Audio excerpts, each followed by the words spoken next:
믿음의 고백하겠습니다. 예수님 안에서 난 언제나 행복합니다.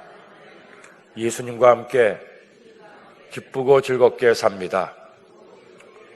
이렇게 사는 우리 모두가 되기를 예수님의 이름으로 축원합니다. 하나님 말씀 열왕기하 3장 4절로 5절 말씀을 보도록 하겠습니다. 열왕기하 3장 4절로 5절 말씀 함께 읽겠습니다. 모압 왕 메사는 양을 치는 자라 새끼 양 10만 마리의 털과 순양 10만 마리의 털을 이스라엘 왕에게 바치더니 아합이 죽은 후에 모압 왕이 이스라엘 왕을 배반한지라.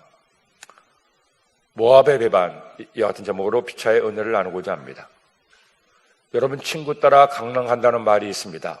물론 여기서 말하는 강남은 우리가 있는 이 강남이 아니라 중국 양쯔강 남쪽 지방을 이끌어 하는 말이죠.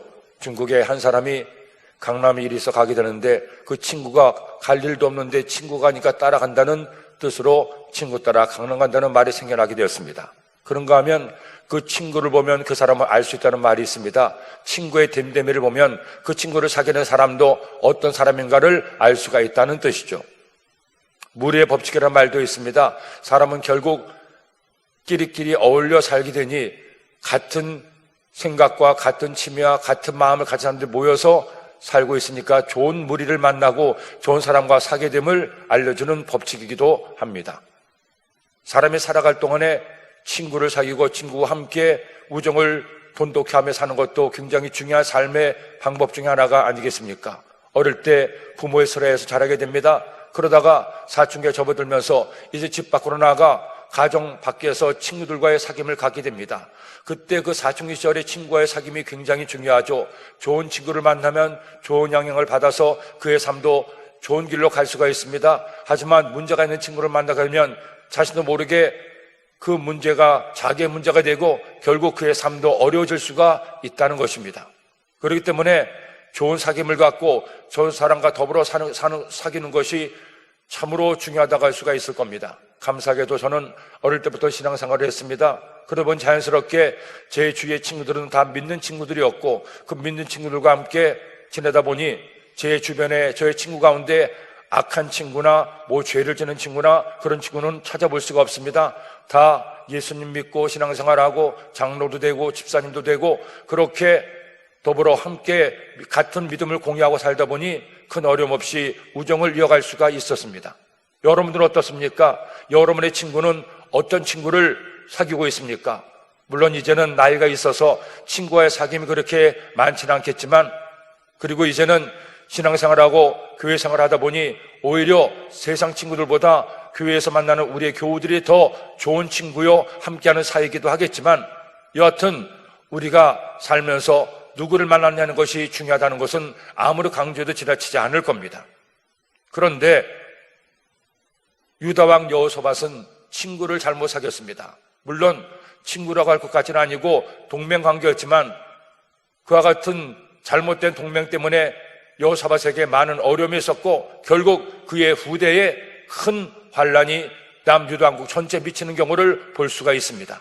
반면에 북이스라엘 왕국의 아합이나 그의 아들들 아시엘, 여호람 같은 경우에는 친구를 동맹을 잘 사귀었습니다. 유다왕 여호사밧을 사귀었기 때문에 오히려 큰 도움을 얻는 경우를 말씀을 통해 보게 됩니다. 오늘 말씀에서도 여호람이 여호사밧과 동맹을 맺습니다. 그를 통해서 전쟁에서 이기고 모압을 친 내용이 오늘 말씀에 나오게 됩니다. 오늘 이 말씀을 통해서 우리가 다시 한번 나의 사귐을 돌아보고 우리도 하나님을 경외하고 하나님을 잘 섬기는 좋은 친구들을 많이 만나서 좋은 영향을 주고받게 되기를 예수님의 이름으로 축원합니다. 자, 그렇다면 어떤 일들이 이 남유다 왕국과 북이스라엘 왕국 또 모압 사이에 일어났습니까? 오늘 말씀 보니 3장 1절 5절 말씀에 모압이 이스라엘을 배반하는 내용이 나옵니다. 1절로 2절 말씀 읽겠습니다. 유다 여호사밧 왕 18째 해에 아합의 아들 여호람이 사마리아에서 이스라엘을 12해 동안 다스리니라. 그가 야훼 보시기에 악을 행하였으나 그의 부모와 같이 하지는 아니하였으니 이는 그가 그의 아버지가 만든 바알의 주상을 없이 하였음이라. 아합이 죽고 그 아들 아시엘이 왕이 됐습니다. 하지만 아시엘이 다락 난간에서 떨어져서 결국 병들어 재위한 지 2년 만에 죽고 말았습니다. 그래서 그 형제 여호람이 다시 왕이 되는데, 이 여호람은 그의 부모였던 아합과 이세벨같이 그렇게 극렬하게 우상을 숭배하지 않았습니다. 바알과 아세라 우상을 만들고 거기에 절하고 그 선자들을 잘 대우하고 이와 같이 우상 숭배의 가장 끝까지 가는 모습은 보이지 않았지만, 그래도 여로보암의 죄를 지었다고 얘기하고 있습니다. 즉 아버지가 만든 바알의 주상을 없애했지만 여로보암이 만들었던 베들과 단의 금송아지는 여전히 섬겼음을 말씀하고 있습니다. 3절 말씀 읽겠습니다. 그러나 그가 느바세 아들 여로보암이 이스라엘에게 범하게 한 그 죄를 따라 행하고 떠나지 아니하였더라. 하나님께서 십계명에 제일 먼저 우상을 섬기지 말고 우상을 만들지 말고 거기에 절하지 말라고 했습니다. 하지만 여로보암이 나라가 분열되고 난 다음에 가장 먼저 한 일 중에 하나가 베들과 단에 산당을 세우고 금송아지를 만들어서 그 금송아지를 그들을 애굽에서 인도해낸 야훼 하나님이라고 믿고 따르게 했습니다. 이것이 여로보암의 치명적인 죄였고, 북이스라엘 왕국이 처음부터 단추를 잘못 끼워서 결국 처참하게 멸망당하는 원인을 제공하게 되었던 겁니다. 이것은 여전히 여호람 때에도 계속 이어지게 되었다는 것이죠. 이렇게 되자 하나님께서 또 한 번 모압을 배반을 통해서 이스라엘을 징계하시게 됩니다. 4절 5절 말씀, 모압 왕 메사는 양을 치는 자라 새끼양 10만 마리의 털과 순양 10만 마리의 털을 이스라엘 왕에게 바치더니 아합이 죽은 후에 모압 왕이 이스라엘 왕을 배반한지라. 아합이 열왕기상 마지막 장에서 죽고 열왕기상의 말씀이 끝나고 열왕기하의 말씀이 시작이 됩니다. 그런데 그 열왕기하 1장 1절에서 똑같은 말씀이 나옵니다. 오늘 말씀 3장 5절의 말씀과 같이 아합이 죽은 후에 모압 왕이 이스라엘을 배반한지라. 이미 열왕기하 1장 1절부터 이 모압의 배반을 먼저 서두에 얘기하고 다시 3장 말씀에 본격적으로 모압의 배반을 설명하고 있습니다. 왜 열왕기하의 말씀이 시작되면서 이와 같이 모압의 배반이 전면에 나옵니까? 이때부터 북이스라엘 왕국과 남유다 왕국의 멸망과 쇠락이 시작됨을 의미하고 있고, 그 결정적인 역할한 왕과 왕비가 아합과 이세벨임을 알려주는 대목이기도 합니다. 더구나 남유다 왕국마저도 여호사밧이 그렇게 하나님을 경외하고 하나님을 잘 섬겼음에도 친구를 잘못 사귀어서 동맹을 사돈을 잘못 맺어서 아합과 이세벨의 딸 아달랴를 며느리로 삼는 바람에 남유다 왕국도 멸망과 세력의 길을 걷게 되는 그 모습을 이 열왕기 상하의 말씀에 통해서 우리에게 보여주고 있습니다. 사람을 잘 만나야 됩니다. 좋은 사람을 만나야 됩니다. 오늘 이제 나오신 여러분 같은 분들만 만나게 되면 어려움이 없을 텐데, 안타깝게도 바알과 아세라를 섬기고 하나님께서 보시기에 가장 악했던 아합 왕과 이세벨, 그의 딸을 그렇게 며느리로 삼고 동맹으로 삼는 바람에 남유다 왕국마저 큰 어려움을 겪게 되는 것입니다. 이때는 그걸 몰랐죠. 하지만 역사는 그것을 우리에게 가르쳐주고 있습니다. 자, 이렇게 모압이 이스라엘을 배반하고 이스라엘에게 내야 될 조공을 내지 않게 됩니다. 그러자 유다 왕 여호사밧과 이스라엘 왕 여호람이 동맹을 맺게 됩니다. 그 내용이 6절로 20절 말씀에 나옵니다.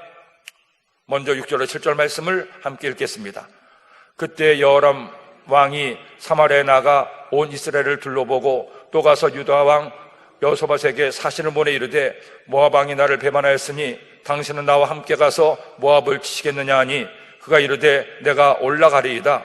나는 당신과 같고 내 백성은 당신의 백성과 같고 내 말들도 당신의 말들과 같으니이다 하는지라. 모압이 배반하자 자신들만의 힘으로 전쟁을 벌이기에는 좀 약하다고 느꼈던 여호람이 유다 왕국의 여호사밧 왕에게 동맹을 청합니다. 함께 모압을 치자고 하죠. 그때 여호사밧은 여호람의 아버지였던 아합과 동맹을 맺었던 좋은 기억이 있습니다. 그래서 또 같은 민족이니 함께 동맹을 맺어서 모압을 치자고 얘기하죠. 여호사밧이 한 말이 있습니다. 나는 당신과 같고 내 백성은 당신의 백성과 같고 내 말들도 당신의 말들과 같으니이다 한지라. 물론 같은 이스라엘 민족으로서, 히브리 민족으로서 민족의 동질성을 얘기한 것은 그럴 수 있다고 생각을 하게 됩니다. 하지만 문제는 야훼 하나님께 대한 믿음이 전혀 달랐던 남유다왕국과 북이스라엘 왕국의 동맹을 맺는 것은 무리의 법칙에도 어긋나는 것이고, 결국 친구 따라 강남 간다는 말처럼 친구 따라 하나님께서 기뻐하지 않는 길로 갈 수가 있음을 여호사밧이 미처 생각하지를 못한 겁니다. 저는 이 남유다왕국과 북이스라엘 왕국의 역사를 보면서 지금 작게임의 우리나라 현실과 참 많이 비슷하다 하는 생각을 하게 됩니다. 우리도 남과 북으로 나뉘어져서 대한민국과 조선민주주의 인민공화국으로 나뉘어져 있습니다. 물론 2차 대전이 끝나고 나서 다른 나라의 강대국들에 의해서 강제로 분리된 나라였고, 북쪽에는 소련군이 진주하고 남쪽에는 미군이 진주하면서 결국 이렇게 나라가 분단되고 말았고, 급기야 6.25 전쟁을 통해서 동족 산전의 비극까지 일어난 채 오늘에 이르고 있습니다. 더 우리가 이스라엘과 비슷하다고 느낄 수 있는 것은 이스라엘 왕국이 우상을 숭배하는 것처럼 북한도 하나님을 떠나서 그 김씨 왕조가 그들의 신이 되고 있습니다. 감사하게도 우리 남유다 왕국처럼 우리 남한의 대한민국에는 하나님 은혜로 복음이 들어와서 이제 복음이 활짝 꽃피우고 1천만 그리스도인이 하나님 앞에 나라와 민족을 기도하고 있으니 그나마 얼마나 감사한지 알 수 없습니다. 사실은 우리나라가 정말로 세계에서 동방의 등불이 되기 위해서 꼭 필요한 것이 남북 통일을 이루어야 되는데, 그들의 통일은 아무런 도움이 되지 않습니다. 복음 통일이 이루어져야, 복음으로 통일될 때 우리나라가 진정 하나님 기뻐하시는 나라가 될 수 있는데, 우리는 이것을 위해서 계속 기도해야 될 줄로 믿습니다. 단순히 정치적인 통일, 경제적 통일만으로 진정한 통일이 이루어지지 않습니다. 모든 국민이 복음으로 통일되는 그런 진정한 통일이 이루어질 때 하나님의 은혜가 이 땅에 임하고 주님 오시기 가까운 이때에 우리가 마지막에 복음의 등불을 높이 들고 세계를 밝힐 수가 있기 때문입니다. 사실은 북한 땅이 먼저 복음이 들어왔고 교회가 먼저 세워졌습니다. 1885년에 언더우드와 아펜셀러 선교사가 부활절 아침에 제물포항에 도착을 했습니다. 하지만 복음은 그 전에 먼저 우리나라에 들어왔던 것을 한국교회 역사를 통해 알 수가 있습니다. 서성윤이라는 사람은 만주에서 장사하는 사람이었는데 원래 평북 의주 사람이었습니다. 그런데 만주에서 장사를 하다가 만주 땅에서 복음을 전하던 로스 선교사를 만나게 됩니다. 그 로스 선교사의 전도를 받고 그가 침례를 받아서 먼저 복음을 받아들이게 되었습니다. 그리고 그는 하나님의 은혜를 깨닫고 나서 자신이 하던 장사를 그만두고 로스 선교사가 번역한 성경을 파는 매세인으로서 국경을 넘나들면서 복음을 전하기를 시작했습니다. 그러다가 중국 관리에게 들켜서 결국 고향에는 가지 못하고 친척들이 살고 있는 황해도 소래 땅으로 내려온 것이 1883년경이었습니다. 그때 내려와서 동생 서경조에게 복음을 전하고 동생도 예수님을 믿게 됩니다. 그리고 친척들에게 복음을 전해서 성도들이 늘어나게 됩니다. 그래서 1884년에 교인들과 동생과 함께 황해도 소래에 교회를 세우는데 기아집 8칸짜리 교회를 세우게 되는데 이 교회가 한국 최초의 교회입니다. 1885년 7월에 마침 서울에 도착한 언더우드 선교사를 청빙을 해서 헌당 예배를 드리는 이 황해도 소래교회가 우리나라의 첫 교회입니다.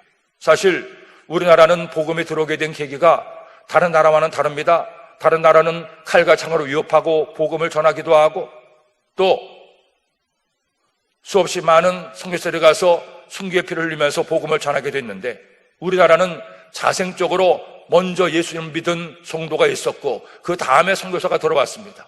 그리고 세계 그 어느 나라의 교회들 가운데서도 우리나라는 가장 먼저 자립하고 자율적인 교회 체계를 세운 나라가 되었습니다. 그만큼 한국교회 역사를 보면 하나님께서 한국교회를 사랑하시고 이 땅을 사랑하시고 이 땅을 들어주시고자 하는 하나님의 뜻이 있음을 알 수가 있습니다. 그렇기 때문에 이렇게 복음이 처음 들어온 황해도, 그리고 평양의 대부흥운동이 1907년에 일어났을 때 주일날이 되면 평양시가가 문을 닫고 대부분의 사람들이 교회에 가서 하나님을 예배할 만큼 그렇게 큰 부흥이 일어났던 곳이 바로 북한의 평양이었습니다. 그런데 남과 북이 갈리고 북한의 교회는 사라지고 이와 같이 남한에서 하나님의 이름을 부르고 하나님을 예배하고 있으니 저도 하나님께 기도할 때마다 언제나 그 기도를 드립니다. 하나님, 이 땅이 복음으로 진정한 통일을 이루게 하여 주옵소서. 지금도 저 북녘 땅에 예수님을 알지 못하는 이들이 대부분이고 예수님을 믿다가 수용소에 갇힌 채 온갖 고통과 고난을 겪는 우리의 교우들이 있는데 그들을 잊지 않고 위하여 기도하는 여러분 되기를 예수님의 이름으로 축원합니다. 안타깝게도 여호사밧 왕은 그런 북이스라엘 왕국의 우상 숭배와 잘못된 신앙을 바꾸고자 하는 노력이 있어야 되는데 그와 같은 일을 하지 않고 이런 동맹만 맺다 보니 남유다 왕국도 나중에 어려움을 겪게 된다는 것이었습니다. 그러나 오늘 이 말씀에서는 북이스라엘 왕국의 여호람 왕과 굳게 동맹을 맺고 이제 함께 전쟁에 임하게 됩니다. 그래서 그들이 동맹을 맺어서 연합군을 결성하고 모압을 치고자 가는데 여호람이 물어봅니다. 어디로 올라갑니까? 어디로 해서 모압을 치고자 합니까? 얘기했을 때 에돔 광야길로 가자고 여호사밧이 얘기합니다. 8절로 10절 말씀. 여호람이 이르되 우리가 어느 길로 올라가리까 하니 그가 대답하되 에돔 광야 길로니이다 하니라. 이스라엘 왕과 유다 왕과 에돔 왕이 가더니 길을 둘러간 지 7일에 군사와 따라가는 가축을 먹일 물이 없는지라. 이스라엘 왕이 이르되 슬프다. 야훼께서 이 세 왕을 불러 모아 모압의 손에 넘기려 하시는도다 하니 이스라엘 왕, 유다 왕, 그리고 에덴 광야길로 가니 에돔 왕도 필연적으로 함께 동맹을 맺고 모압을 치러 가게 됩니다. 그런데 간지 7일째가 이뤘을 때 물이 딱 떨어진 거예요. 광야길에서 물이 없으면 짐승도 사람도 살 수가 없는데 물이 없게 됩니다. 그러자 여호람이 낙심하고 실망합니다. 그가 말하기를 야훼께서 이 세 왕을 불러 모아 모압의 손에 넘기려 하는지라 하시는도다 하니 물이 없어 그들이 목말라 하자 여호람은 그만 낙심합니다. 오히려 하나님을 원망하고 불평합니다. 하나님을 경외하지 않는 여호람의 부정적인 모습을 우리는 보게 됩니다. 그런데 하나님을 경외하는 왕 여호사밧은 똑같이 물이 떨어진 상황에서 반응과 상황을 다르게 판단합니다. 어떻게 합니까? 11절로 12절 말씀. 여호사밧이 이르되 우리가 야훼께 물을 만한 야훼의 선자가 여기 없느냐 하는지라. 이스라엘 왕의 신하들 중에 한 사람이 대답하여 이르되 전에 엘리야의 손에 물을 붓던 사밧의 아들 엘리사가 여기 있나이다 하니 여호사밧이 이르되 야훼의 말씀이 그에게 있도다 하는지라. 이에 이스라엘 왕과 여호사밧과 에돔 왕이 그에게로 내려가니라. 여호람은 물이 떨어지자 하나님이 우리를 모압의 손에 넘기려고 하는구나 하고 부정적으로 반응하고 하나님께 원망하고 불평합니다. 하지만 여호사밧은 전혀 다른 반응을 하죠. 하나님께 여쭐 만한 야훼 선자가 여기 없느냐, 하나님의 뜻을 묻는, 그래서 선자를 찾는 여호사밧의 반응을 보게 됩니다. 여호람은 원망하고 불평하고 부정적으로 반응했지만 여호사밧은 하나님을 믿고 의지하는 왕이었기 때문에 하나님의 뜻을 묻는, 묻고자 해서 선자를 찾게 되는 겁니다. 그러자 엘리사를 소개하죠. 엘리사가 전에 엘리야의 손에 물을 부었다, 즉 엘리야의 제자요 엘리야를 수종들던 사람인 것을 얘기합니다. 그러자 엘리야가 하나님을 경외하는 위대한 선자임을 안 여호사밧이 엘리야의 제자라면 틀림이 없다고 얘기하고 다른 왕들과 함께 엘리사에게 찾아가는 겁니다. 그래서 세 왕이 찾아갔을 때 이 엘리사가 왕들을 대하는 반응도 극명하게 대비가 됩니다. 먼저 여호람을 대하는 엘리사의 반응을 보십시오. 13절 말씀. 엘리사가 이스라엘 왕에게 이르되 내가 당신과 무슨 상관이 있나이까? 당신의 부친의 선지자들과 당신의 모친의 선지자들에게로 가소서 하니 이스라엘 왕이 그에게 이르되 그렇지 아니하니이다. 야훼께서 이 세 왕을 불러 모아 모압의 손에 넘기려 하시나이다 하니라. 여호람을 보고 엘리사가 당신 아버지와 어머니가 따르고 섬겼던 바알가사라 선지자를 찾아가서 그 신들에게 물어라. 왜 나에게 오느냐? 이렇게 얘기했을 때 여호람이 또 여전히 똑같은 반응을 합니다. 하나님이 이 세 왕을 불러 모아 모압의 손에 넘기려고 합니다. 큰일 났습니다. 어떻게 하면 좋겠습니까? 그런데 이 엘리사가 유다왕 여호사밧에게는 전혀 다른 반응을 하게 됩니다. 왜냐하면 여호사밧이 하나님을 경외하는 왕이었고 그 하나님 보시기에 정직하고 의롭게 행했음을 알았기 때문입니다. 14절 말씀 읽겠습니다. 엘리사가 이르되 내가 섬기는 만군의 야훼께서 살아계심을 두고 맹세하노니 내가 만일 유다의 왕 여호사밧의 얼굴을 봄이 아니면 그 앞에서 당신을 향하지도 아니하고 보지도 아니하였으리이다. 그러니 좋은 동맹을, 좋은 친구를 사귀게 되는 거예요. 여호람은 만일 여호사밧이 없었으면 문전박대 당하고 말았을 겁니다. 하지만 함께 간 여호사밧 덕분에 하나님의 은혜를 얻게 되고 물을 찾게 됩니다. 그러니 여러분, 믿음 좋은 하나님께서 보시기에 참으로 의롭고 바른 그런 친구들, 그런 사람들을 많이 만나십시오.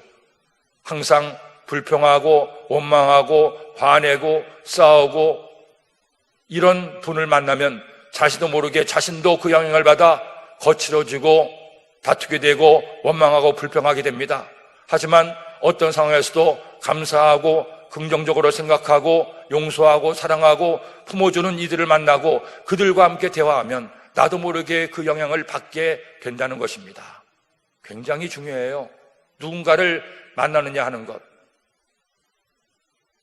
제가 가끔 주례를 설 때마다 주례를 설 때 그런 주례사를 하기도 하는데 사람은 결국 만남의 연속이 사람의 삶이라고 얘기합니다. 누구를 만나냐가 그 사람에게 굉장히 중요한 영향을 끼치는데 가장 중요한 만남이 결혼의 만남, 즉 남과 여의 결혼의 만남이라는 얘기를 하죠. 그리고 그 만남이 소중한 만남, 좋은 만남이 되기 위해선 이렇게 살라고 주례사를 하기도 합니다. 그런데 정말로 그래요. 만남이 굉장히 중요합니다. 가장 중요한 만남은 뭐니 해도 하나님과 나의 만남이겠죠. 아무리 좋은 사람을 많이 만나도 하나님을 만나지 못한다면 그의 인생은 완전한 실패고 절망일 수밖에 없습니다. 먼저 하나님을 만나야 되고 또 아울러서 사람은 하나님을 믿는 우리들은 좋은 교회를 만나야 되고 좋은 교우들을 만나야 되고 좋은 주의 종을 만나야 됩니다. 또 좋은 성도를 만나야 됩니다. 그렇게 좋은 이들과 좋은 관계를 맺는 것이 굉장히 중요하죠. 여호람은 좋은 동맹을 만났지만 여호사밧은 나쁜 동맹을 만나서 이와 같은 서로에게 좋은 영향과 나쁜 영향을 서로 주고받게 한다는 것이죠. 이때는 여호람이 덕을 본 겁니다. 엘리사가 야훼의 말씀을 받아 개천을 파기합니다. 15절로 17절 말씀을 읽겠습니다. 이제 내게로 검은 고 탈 자를 불러오소서 하니라. 검은 고 타는 자가 검은 고를 탈 때에 야훼의 손이 엘리야 위에 있더니 그가 이르되 야훼의 말씀이 이 골짜기의 개천을 많이 파라하셨나이다. 야훼께서 이르시기를 너희가 바람도 보지 못하고 비도 보지 못하되 이 골짜기에 물이 가득하여 너희와 너희 가축과 짐승이 마시리라 하셨나이다. 검은 고를 타게 합니다. 하나님의 임재와 하나님의 은혜를 구하기 위해서 찬송을 타게 하죠. 그리고 하나님께서 그 엘리야에게 임하셔서 골짜기의 개천을 많이 파도록 했습니다. 그 골짜기에 물이 가득하게 채워줄 터이니 개천을 파라고 얘기합니다. 그리고 또한 개천을 파게 하실 뿐 아니라 엘리사를 통해서 전쟁에서 승리할 것임을 알려주시게 됩니다. 18절 19절 말씀, 이것은 야훼께서 보시기에 작은 일이라. 야훼께서 모압 사람도 당신의 손에 넘기시리니 당신들이 모든 견고한 성읍과 모든 아름다운 성읍을 치고 모든 좋은 나무를 베고 모든 샘을 메우고 돌로 모든 좋은 밭을 헐리이다 하더니, 하나님께서 개천을 파괴해서 물도 줄 뿐 아니라 승리도 줄 것임을 엘리사가 예언합니다. 그리고 그 엘리사의 말대로 그들이 서둘러 개천을 봤을 때 다음날 아침이 되어서 소재 들을 때 물이 에돔에서부터 흘러내려서 삽시간에 그 골짜기에 물이 가득하게 됩니다. 20절 말씀, 아침이 되어 소재 들을 때에 물이 에돔 쪽에서부터 흘러와 그 땅에 가득하였더라. 어디에서도 물을 찾지 못했는데 하나님의 말씀처럼 개천을 파자 물이 흘러내려서 물이 가득하게 됩니다. 그런데 말씀을 보면 이 물은 단순히 사람과 짐승을 마시게 하는 물만이었습니다. 이 물이 하나님께서 이 이스라엘과 유다 연합 군대에게 승리를 주시는 매개체가 됩니다. 자, 어떻게 하나님께서 그들로 승리하게 하십니까? 기가 막힌 일이 나옵니다. 21절, 27절 말씀에 연합군이 모압을 이기는데 그 이기는 내용이 하나님께서 하셨다고 밖에 얘기할 수가 없습니다. 21절, 24절 말씀 읽겠습니다. 모압의 모든 사람은 왕들이 올라와서 자기를 치료한 다음을 듣고 갑옷 입을 만한 자로부터 그 이상이 다 모여 그 경계에 서 있더라. 아침에 모압 사람이 일찍 일어나서 해가 물에 비침으로 마치편 물이 붉고 피와 같음을 보고 이르되 이는 피라, 틀림없이 저 왕들이 싸워 서로 죽인 것이로다. 모압 사람들아, 이제 노력하러 가자 하고 이스라엘 진에 이르니 이스라엘 사람이 일어나 모압 사람을 쳐서 그들 앞에서 도망하게 하고 그 지경에 들어가 모압 사람을 치고, 모압의 군대가 이스라엘 군대가 진치고 있는 그 골짜기를 봤는데 거기 붉은 것이 가득 보여요. 모압이 알고 있기로 그 골짜기에는 전혀 물이 없는 땅입니다. 그런데 그 하나님께서 에돔에서부터 흘러내린 물에 해가 비치니까 붉게 물들어 보입니다. 그러니까 물이 없다고 생각했던 모압 군대는 보고, 아, 저것이 자기들끼리 서로 싸우고 죽여서 피가 흘러 피가 시내를 이루는구나, 핏물로 생각을 했습니다. 자중질이 일어나서 저들이 다 죽게 되었으니 우리는 가서 노력질만 하면 된다 하고 기세등등하게 아무런 싸움에 준비도 하지 않고 어떤 작전도 세우지 않고 골짜기로 갔다가 매복했는 이스라엘 군대에게 전멸을 당하게 되는 겁니다. 여러분, 기가 막히지 않습니까? 어떻게 이렇게 또 승리를 할 수가 있겠습니까? 하나님께서 모압 군대의 눈을 가려버리신 겁니다. 결국 전쟁은 하나님께 속한 것임을 다시 한번 알려주는 대목이기도 하죠. 이와 비슷한 예가 2차 대전 당시에도 있었습니다. 지난번에도 한번 잠깐 말씀을 드린 것처럼 1939년에 독일군의 침공으로 2차 대전이 시작이 되고 기세등등한 독일의 군대가 서유럽과 동유럽을 다 점령하고 이제 연합군은 거의 전멸의 위기에 내몰렸습니다. 1940년 5월 26일경에는 그 연합군 약 40만의 군대가 덩케르크 해안까지 밀려들어서 서쪽은 대서양 바다고 독일군은 기갑부대를 앞세워서 그것을 마치 욱죄는 것처럼 점점 침공에 들어가고 있었습니다. 이제 계속 진격하면 연합군은 몰살당하고 독일이 승리를 할 절호의 기회가 되었었죠. 그런데 그때 웬일인지 히틀러가 그 독일의 탱크와 기갑부대에게 진격을 중지시킵니다. 주변에 많은 장군들이 지금이 기회라고 때를 놓치면 안 된다고 계속 얘기해도 히틀러가 중지를 시킵니다. 이틀간 그렇게 중지를 시키는데 왜 중지를 시켰는지는 아직도 알 수가 없다고 합니다. 그런데 그 공격이 중지된 틈을 노려서 영국에서 어선을 포함한 약 850척의 배들을 총동원해서 이 덩케르크 해안에 오게 하고 무려 약 40여만의 연합군대가 거의 손실을 당하지 않고 무사히 탈출해서 후일의 노르망디 상륙작전을 기약할 수가 있었습니다. 2차 대전을 연구한 학자들은 그때 그 덩케르크 철수작전이야말로 2차 대전의 승패를 바꾸는 결정적 계기가 됐다고 합니다. 전쟁은 하나님께 속했기 때문이죠. 아람 군대에도 하나님께서 이같이 하셨습니다. 결국 이스라엘이 승리하게 됩니다. 25절 말씀, 그 성읍들을 쳐서 헐고 각기 돌을 던져 모든 좋은 밭에 가득하게 하고 모든 샘을 메우고 모든 좋은 나무를 베고 길 아래셋에 돌들을 남기고 물맷들이 두루다니며 치니라. 모압이 이처럼 전쟁에 패배하게 됩니다. 그런데 여기서 마지막으로 모압 왕이 또 기가 막힌 일을 합니다. 26절 27절 말씀, 모압 왕이 전세가 극렬하여 당하기 어려움을 보고 칼찬 군사 700명 거느리고 돌파하여 지나서 에돔 왕에게로 가고자 하되 가지 못하고 이에 자기 왕위를 이어 왕이 될 마다들을 데려와 성 위에서 번제를 드린지라. 이스라엘에게 크게 경노함이 임하매 그들이 떠나 각기 고국으로 돌아갔더라. 모압 왕이 이제 전쟁에서 지게 되자 마지막 수단으로 모압이 섬기던 그 모세에게 자신의 아들을 번제로 드립니다. 인신공양을 드리는 겁니다. 이런 그 모세를 섬기고 또 그 당시 중동 지방의 여러 우상들을 섬기던 종교에서는 신의 진노를 가라앉히기 위해서 자신이 아끼는 자식을 제물로 바치는 인신공양이 성행하게 되어 있습니다. 자신의 맏아들을 불에 태워 번제로 드리는 겁니다. 이 일로 인해서 이스라엘은